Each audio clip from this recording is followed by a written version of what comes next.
தோல்வியை சந்திக்காமல் இறுதி வரை வந்த தென்னாப்பிரிக்காவை வீழ்த்தி சாம்பியன் பட்டம் வென்ற இந்திய அணி T20 உலகக்கோப்பை தொடரில் கடந்து வந்த பாதையை தற்போது பார்க்கலாம்.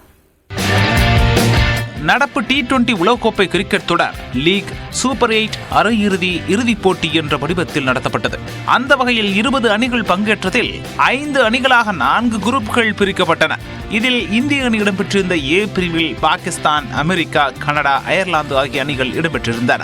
அயர்லாந்து அணிக்கு எதிரான முதல் லீக் போட்டியில் 8 விக்கெட் வித்தியாசத்தில் இந்திய அணி அசத்தல் வெற்றியை பதிவு செய்தது. 96 ரன்களுக்குள் அயர்லாந்தை சுருட்டி அசால்ட்டாக ரோஹித்தின் அரை சதத்தில் 12.2 ஓவரிலேயே இலக்கை எட்டியது இந்தியா.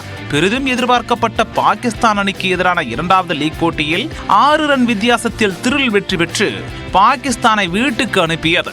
பும்ரா வீழ்த்திய 3 விக்கெட்டுகள் அணியின் வெற்றிக்கு முக்கிய காரணமாக அமைந்தது.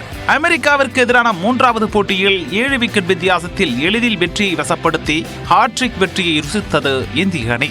கனடாவிற்கு எதிரான போட்டி மழையால் கைவிடப்பட்ட 3 வெற்றிகளோடு லீக் சுற்று புள்ளி பட்டியலில் முதலிடம் பிடித்து சூப்பர் 8 சுற்றுக்கு முன்னேறியது இந்தியா. சூப்பர் 8 சுற்றும் லீக் சுற்றை போலவே 8 அணிகளும் 2 குழுவாக பிரிக்கப்பட்டு போட்டிகள் நடத்தப்பட்டன.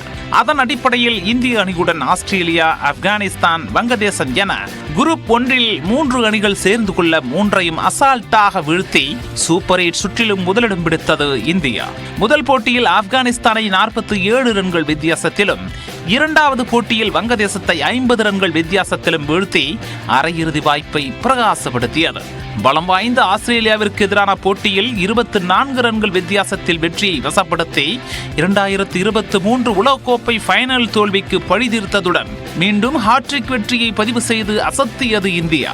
ரோஹித்தின் 92 ரன்கள் ஆஸ்திரேலியாவை அரையிறுதிக்கு கூட முன்னேற விடாமல் நடைய கட்டச் செய்தது. லீக், சூப்பர் 8 என அனைத்திலும் வெற்றியை வசப்படுத்திய இந்தியா அரையிறுதியில் இங்கிலாந்தை ஊதி தள்ளியது.